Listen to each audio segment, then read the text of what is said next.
Desde cedo, eu percebia que algo na minha família não era justo, mas nunca imaginei até onde isso poderia chegar. No aniversário de casamento dos meus pais, uma festa que eu mesma organizei, paguei parte do buffet e cuidei de cada detalhe, eu fui humilhada diante de todos. Minha mãe colocou um prato vazio na minha frente e disse que eu deveria ter levado a minha própria comida. Naquele instante, algo dentro de mim se quebrou. O que parecia apenas mais uma noite de desprezo virou o início de uma revelação que destruiu a fachada perfeita da minha família. Ao tentar me envergonhar, eles acabaram expondo um segredo escondido há anos, um crime que mudaria completamente o rumo da nossa história.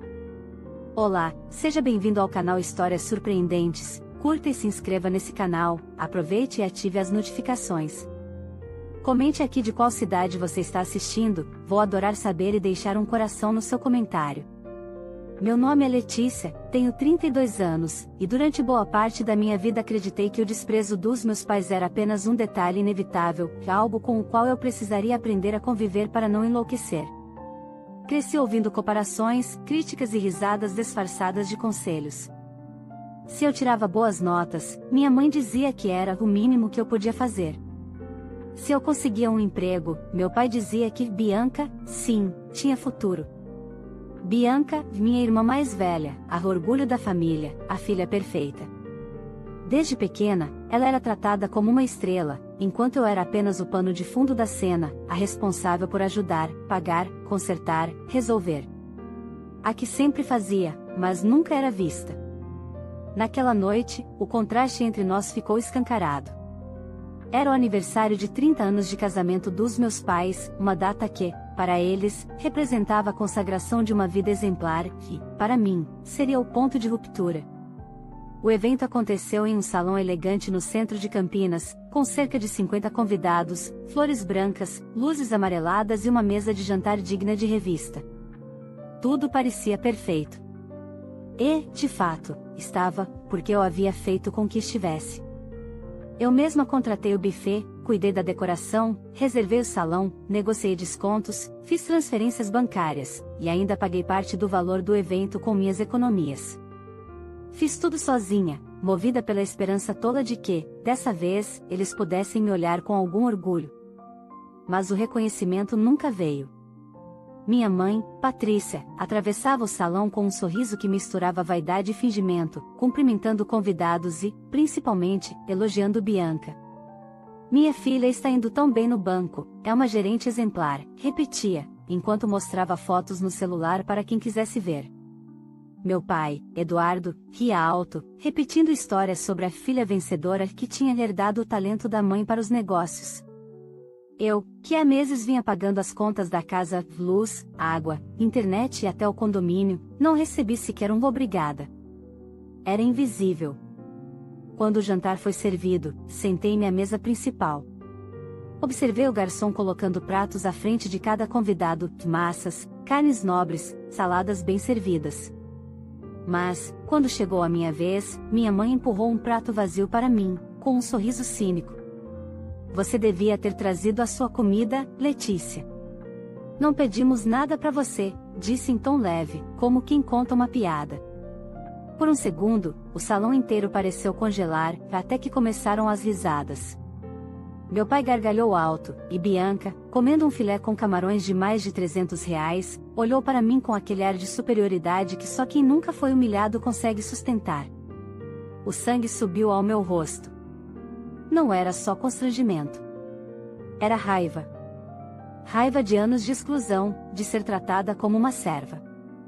Eu olhei para minha mãe e vi nos olhos dela algo que antes eu fingia não enxergar, prazer em me diminuir.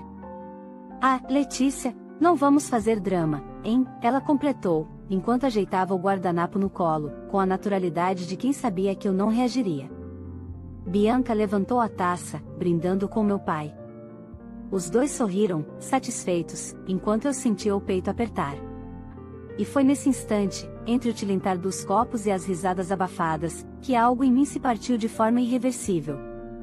Eu entendi que aquela família nunca me enxergaria como parte dela, apenas como a que sustentava o conforto deles em silêncio.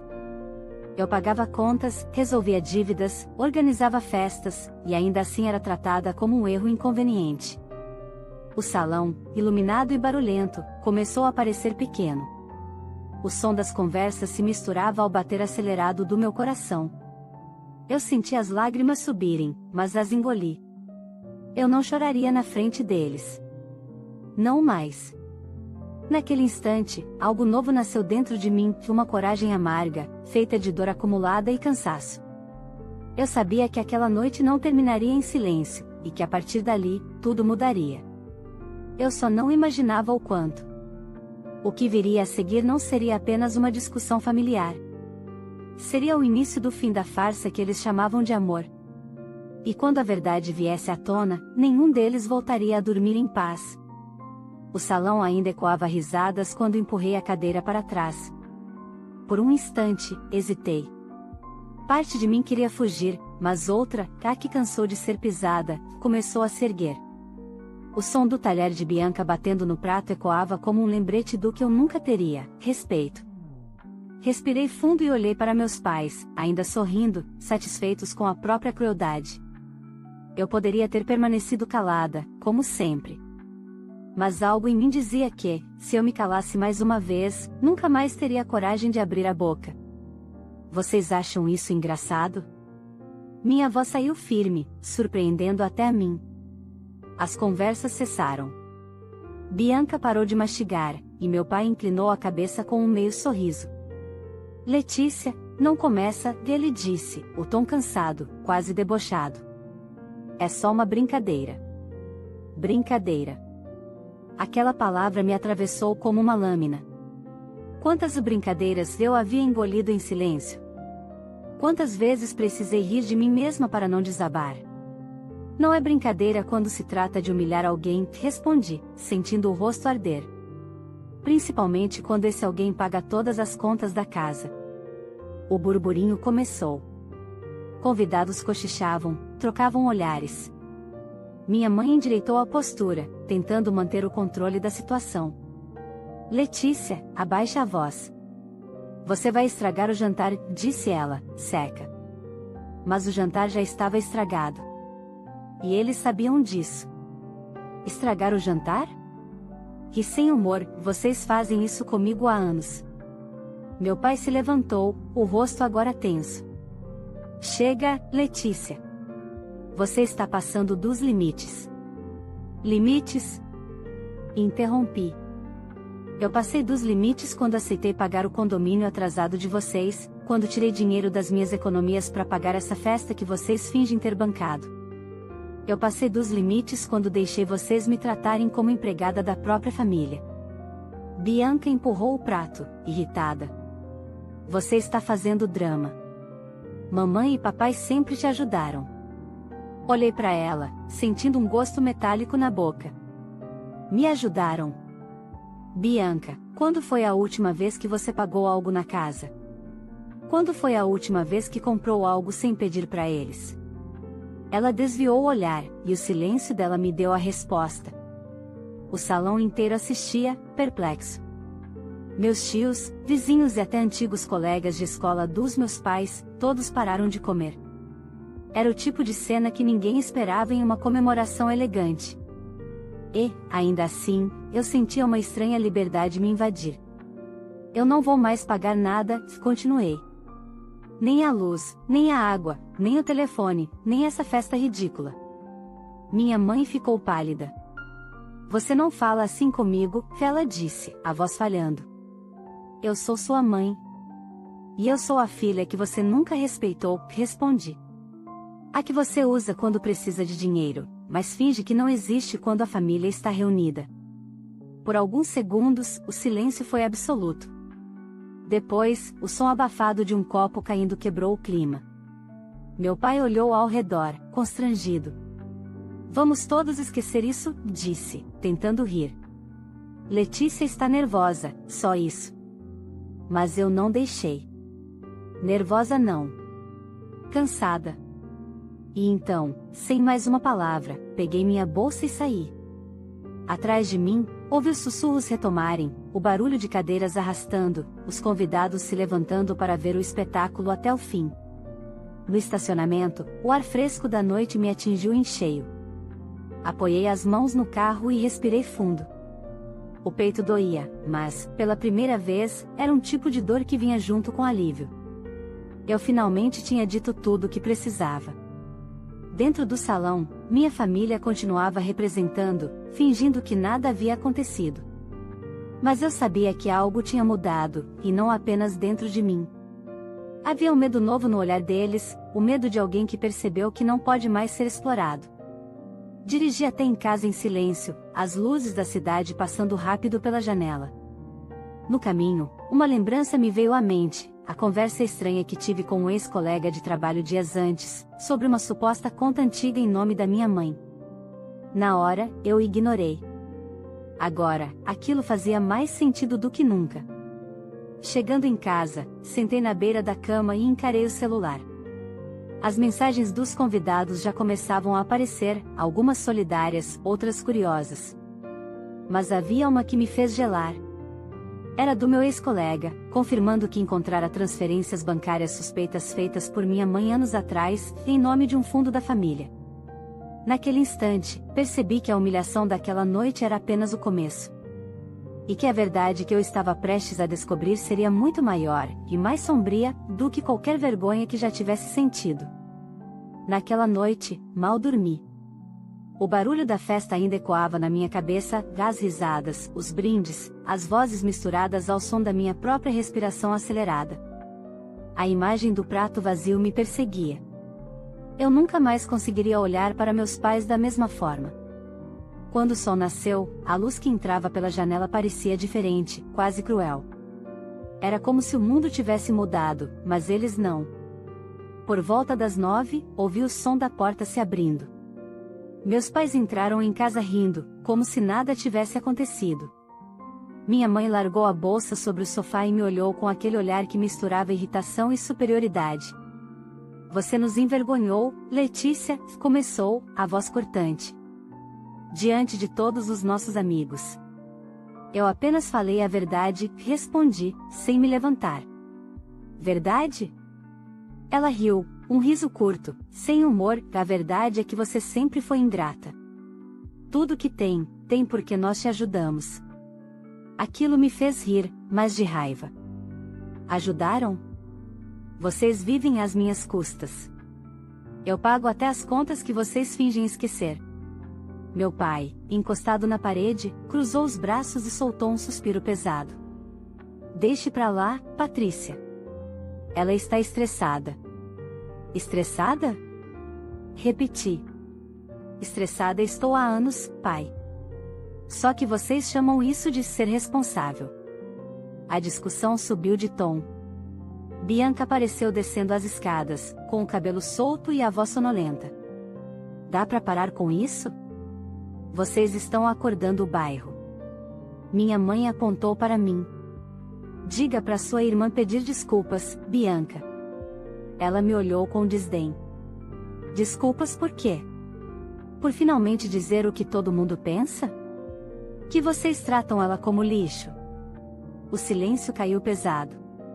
Ela piscou, surpresa com a própria coragem, e completou: "Só que, ao contrário dela, eu não quero bancar vocês." Meu pai cerrou o punho, visivelmente ofendido, mas se conteve. Aquela troca bastou. Peguei minha bolsa, ignorei os olhares e saí. Eu precisava respirar. Caminhei até uma padaria próxima, pedi um café e abri o celular. Lá estava a mensagem de Felipe, meu ex-colega de trabalho. "Letícia, encontrei os comprovantes que te falei. As transferências eram mensais, em nome da sua mãe. Vinham de uma conta de investimento familiar encerrada há anos. Acho que ela desviou o dinheiro antes de fechar." Meu estômago revirou. Eu me lembrava daquele fundo, que era algo que meu avô havia criado para os netos, administrado pela minha mãe depois da morte dele. Nenhum de nós soube o que aconteceu com o dinheiro, apenas que acabou. Na época, eu era jovem demais para questionar. Agora, tudo fazia sentido. Enviei uma mensagem pedindo que Felipe me enviasse os documentos. Minutos depois, recebi os comprovantes, transferências altas, com a assinatura digital de Patrícia. Algumas direcionadas para contas de terceiros, outras diretamente para uma conta conjunta em nome dela e de Bianca. Senti um frio na espinha. De volta em casa, decidi confrontá-la. Ela estava na cozinha, preparando café, como se nada tivesse acontecido. Mãe, preciso te perguntar uma coisa, comecei. Ela levantou os olhos, fria. Se for sobre ontem, não tenho nada para falar. Não é sobre ontem. É sobre o fundo do vovô. O olhar dela endureceu. Que fundo? Aquele que você administrava depois que ele faleceu. Já falei que o dinheiro foi usado para pagar impostos. Então por que as transferências aparecem em uma conta no seu nome e no da Bianca? Perguntei, mostrando o celular. Por um segundo, ela empalideceu. Mas logo se recompôs. Você não entende de finanças, Letícia. Isso é coisa antiga. Não adianta mentir. Tenho os comprovantes. Ela deu um passo à frente, abaixou o tom e disse com raiva contida: delete isso agora. Não é da sua conta. A ironia da frase me fez rir. Não é da minha conta? Era o dinheiro da família. Ela apertou os lábios, evitando me encarar. Pare de mexer no passado. Você vai acabar arrependida. A ameaça velada ficou pairando no ar. Naquela noite, liguei para a tia Ruth, irmã de minha mãe. Ela atendeu com a voz surpresa, mas acolhedora. Letícia? Há quanto tempo? Preciso te ver, tia. É sobre o vovô, e sobre a mamãe. Expliquei por alto, e do outro lado da linha ela soltou um suspiro longo, como quem já esperava por aquilo. Eu sabia que um dia isso viria à tona, disse. Sua mãe fez coisas erradas, Letícia. Coisas que ela tentou esconder da família inteira. O coração acelerou. Que tipo de coisas? Venha amanhã cedo. É melhor eu te mostrar pessoalmente. Desliguei o telefone com as mãos trêmulas. Pela primeira vez em anos, não era apenas raiva o que eu sentia. Era medo. Um medo antigo, profundo, o tipo de medo que aparece quando você começa a descobrir quem realmente são as pessoas que sempre chamou de família. E, no fundo, eu sabia, o prato vazio daquela festa não tinha sido apenas uma humilhação. Era um sinal. Um aviso de que aquela casa escondia segredos muito piores do que desprezo. No dia seguinte, acordei antes do sol nascer. Passei a madrugada em claro, revisando os comprovantes no celular. Cada transferência, cada assinatura, cada valor pareciam gritar uma única coisa: traição. Peguei o carro e dirigi até a casa da tia Ruth, do outro lado da cidade. Era uma rua calma, cercada por árvores antigas. Quando cheguei, ela já me esperava na varanda, com uma expressão séria, como se soubesse que aquele encontro mudaria tudo. Você está pálida, minha filha, disse ela, abrindo o portão. Entre, vamos conversar com calma.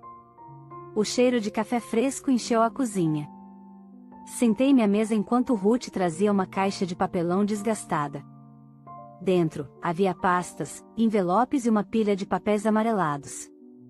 Ela os espalhou diante de mim. Esses são documentos antigos do seu avô.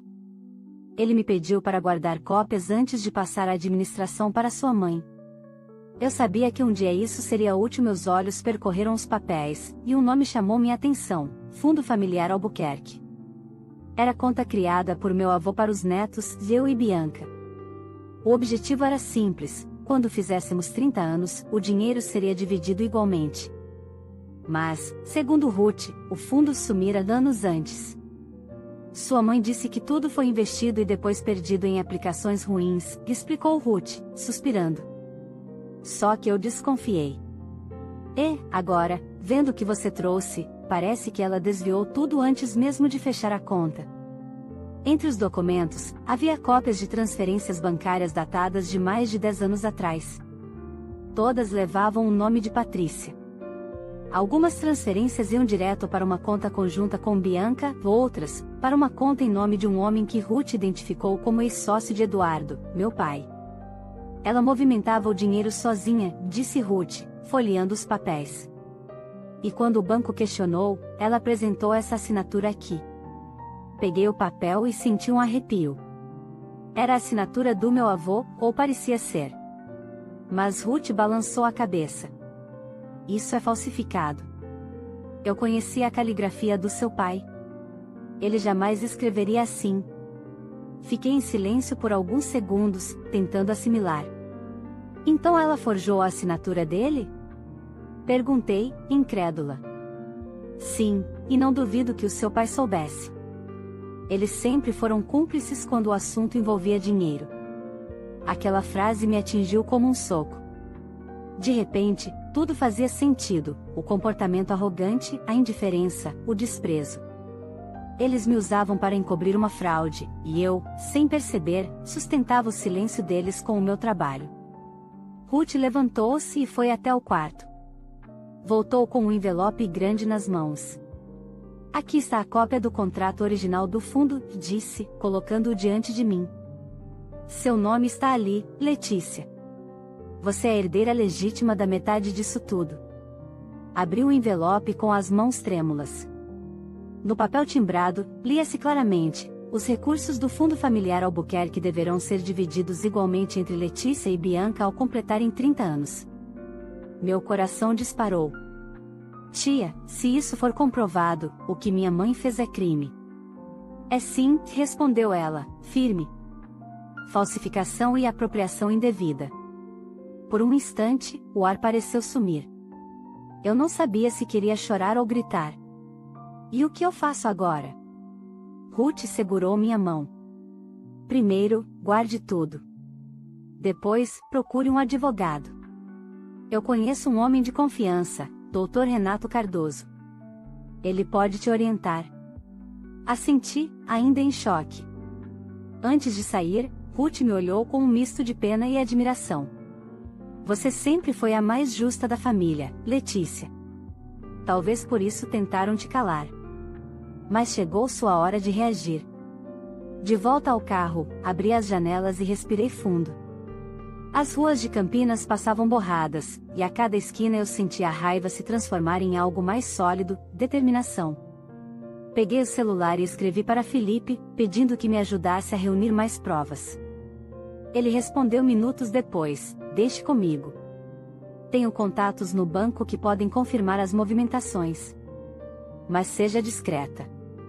Se sua mãe descobrir, pode tentar apagar tudo. As palavras dele me deixaram em alerta. Ao chegar em casa, encontrei o clima pesado.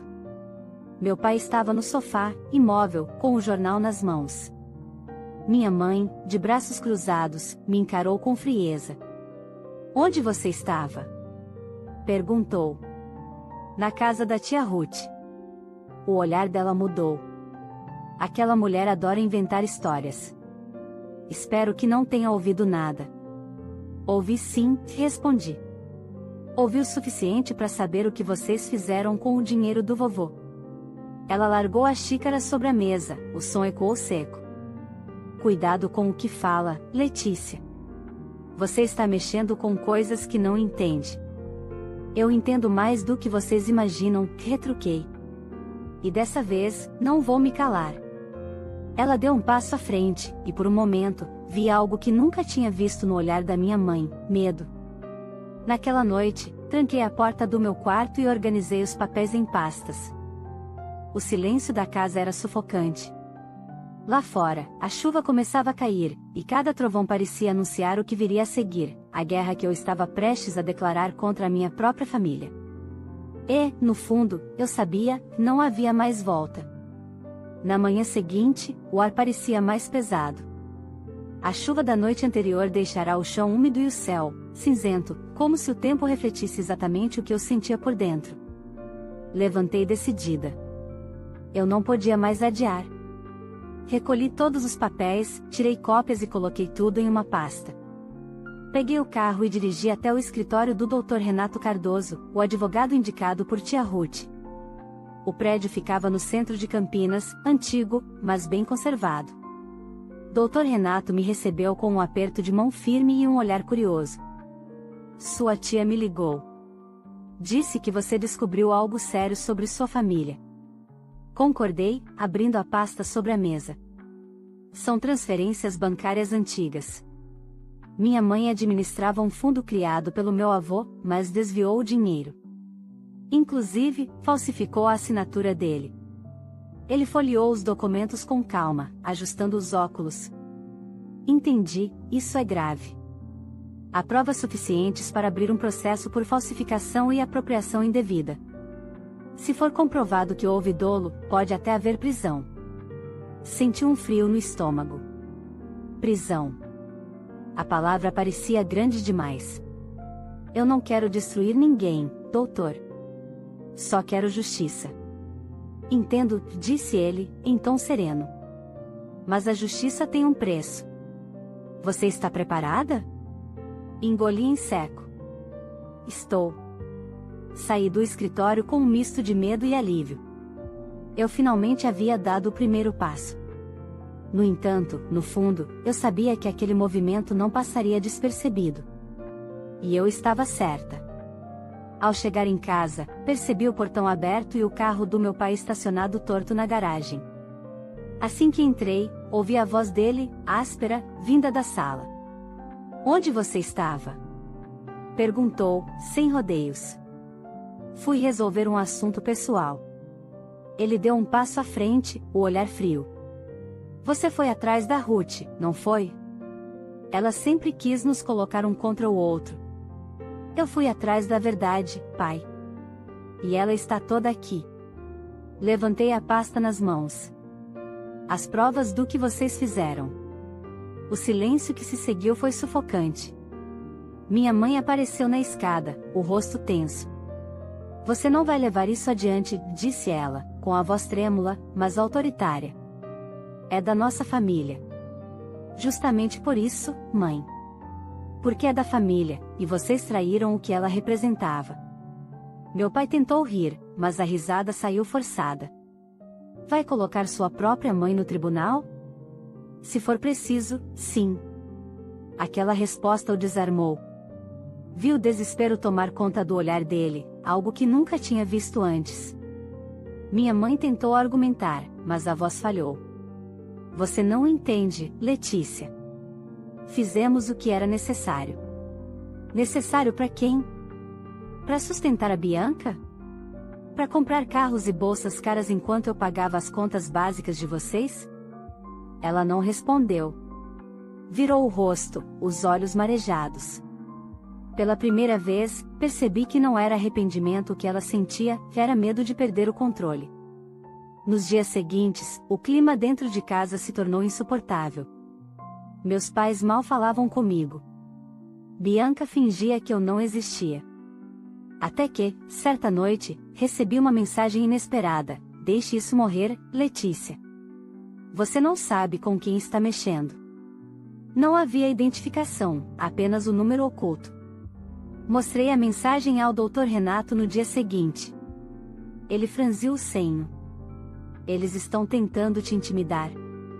É comum quando a outra parte percebe que a denúncia é real. Mas fique tranquila. Já protocolei o pedido de auditoria bancária. O juiz vai intimar o banco nos próximos dias. Minha respiração ficou curta. Então agora não tem mais volta. Não. Agora é uma questão de tempo até a verdade vir à tona. Quando voltei para casa, encontrei Bianca sentada na sala. Ela parecia diferente, cansada, tensa. Mãe e pai estão arrasados, disse, sem me olhar. Você realmente vai fazer isso? Eu não estou fazendo isso, Bianca. Eles fizeram. Eu só estou mostrando o que tentaram esconder. Ela suspirou, olhando para o chão. Você acha que o dinheiro vai te trazer paz? Não é sobre dinheiro. É sobre respeito. Algo que vocês nunca me deram. Ela não respondeu. Apenas se levantou e foi para o quarto, deixando um rastro de perfume e culpa no ar. Naquela noite, enquanto revisava os documentos pela 1000ª vez, percebi o quanto minha vida tinha mudado em poucos dias. O que antes era submissão, agora era força. O que antes era medo, agora era propósito. Eu estava disposta a enfrentar o que fosse preciso. Mas no fundo, eu sabia que o que viria depois seria ainda mais doloroso. Porque quando a verdade vem à tona, ela não destrói apenas mentiras. Ela destrói também as ilusões que nos mantinham de pé. E eu estava prestes a ver todas as minhas ruírem, uma por uma. O dia da audiência chegou mais rápido do que eu esperava. A sala do fórum era fria, o teto alto e as paredes ecoavam cada som. Eu sentei na primeira fileira, com as mãos trêmulas, enquanto o advogado organizava as pastas sobre a mesa.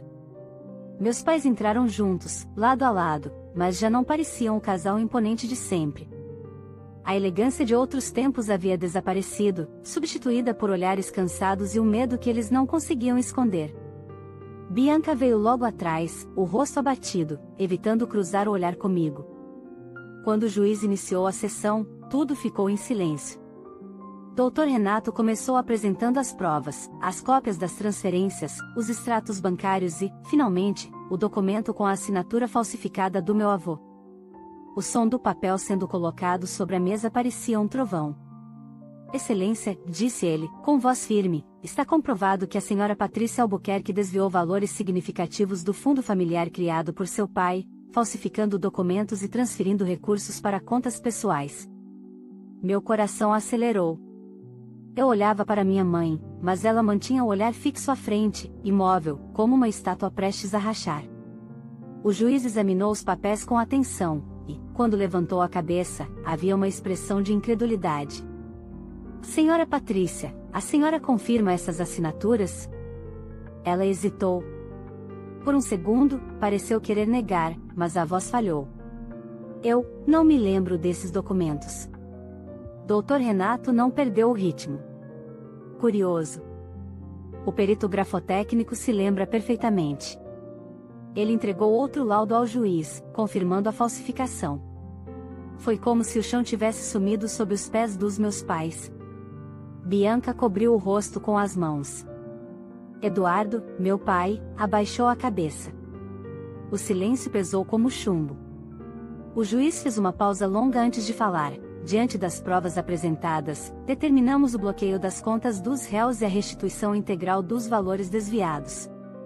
Este tribunal também autoriza a transferência dos bens vinculados ao fundo original para o nome da herdeira legítima, Letícia Albuquerque. A caneta dele bateu no papel, e o som do carimbo ecoou. Era oficial. Por dentro, um misto de alívio e tristeza se misturava. Eu não comemorava, apenas respirava, pela primeira vez sem medo. Do outro lado da sala, minha mãe começou a chorar. Você destruiu nossa família, Letícia, disse ela, entre soluços.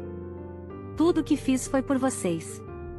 Eu respirei fundo e respondi, com calma, não, mãe. O que você fez foi por você mesma. Eu só parei de fingir que não via. Quando saí do fórum, o sol brilhava forte. Parecia um novo mundo. Tia Ruth me esperava do lado de fora, sorrindo com orgulho. Você foi corajosa, minha filha. Seu avô teria se orgulhado. Nos abraçamos em silêncio. Nos meses seguintes, tudo aconteceu rápido. O banco confirmou a restituição do fundo, agora em meu nome e no de Ruth. Com a decisão judicial, meus pais perderam a casa, que foi leiloada para pagar as dívidas. Bianca, envolvida no caso por ter recebido parte das transferências, foi demitida do banco onde trabalhava. As redes sociais se encheram de comentários e fofocas. Eu me mantive em silêncio. Não havia nada a dizer. A justiça havia falado por mim. Com parte dos valores recuperados, aluguei um pequeno apartamento em Barão Geraldo, simples, mas cheio de luz. Comprei móveis novos e uma cafeteira, talvez um símbolo da nova vida que começava. Todos os dias, ao acordar, olhava pela janela e sentia algo que nunca havia sentido antes: paz. Nenhum pedido, nenhuma cobrança, nenhuma comparação. Só silêncio e liberdade. Às vezes, tia Ruth me ligava para conversar. Num desses telefonemas, ela disse algo que nunca esqueci: o sangue pode unir, Letícia, mas o caráter separa. E você escolheu o lado certo. Sorri, olhando para a foto do meu avô sobre a mesa. Eu só segui o que ele me ensinou, tia, nunca baixar a cabeça para a injustiça. 6 meses depois, recebi uma carta anônima deixada na portaria do prédio. Reconheci a letra de minha mãe. Dizia: "Não sei se algum dia você vai me perdoar, mas o silêncio desta casa é o pior castigo. Perdemos tudo: dinheiro, status, orgulho. Você venceu, Letícia. E nós, perdemos até a nós mesmos." Guardei a carta na gaveta sem responder. Não por rancor, mas porque já não havia nada a dizer. O ciclo tinha se encerrado. Hoje, quando passo em frente ao antigo bairro onde cresci, sinto apenas distância. A mulher que suportou humilhações naquela mesa de jantar morreu naquela noite. O que ficou no lugar foi alguém que aprendeu que amor sem respeito é prisão, e que liberdade, às vezes, vem disfarçada de ruptura. E se me perguntam se me arrependo de ter levado tudo até o fim, minha resposta é simples: eu não destruí minha família. Eu apenas acabei com a mentira que a mantinha de pé. Se você chegou até aqui, eu quero saber a sua opinião. Você teria feito o mesmo que a Letícia fez? Teria coragem de enfrentar a própria família para buscar justiça, mesmo sabendo que tudo mudaria depois disso? Deixe seu comentário aqui embaixo me contando o que você faria no lugar dela e de qual cidade você está assistindo esse vídeo, porque eu quero ir lá nos comentários e deixar um coração no seu nome. Aproveita também para curtir esse vídeo, porque isso ajuda demais o canal a crescer, e se inscreva se ainda não faz parte da nossa comunidade. Aqui toda semana tem histórias fortes, emocionantes e cheias de reviravoltas como essa. E compartilhe esse vídeo com alguém que precisa ouvir essa mensagem sobre coragem, justiça e amor próprio. Você não imagina o quanto seu apoio é importante. Então comenta, curte, se inscreve e compartilha. Quero ver de onde você está assistindo e se você teria tomado a mesma atitude que a Letícia tomou.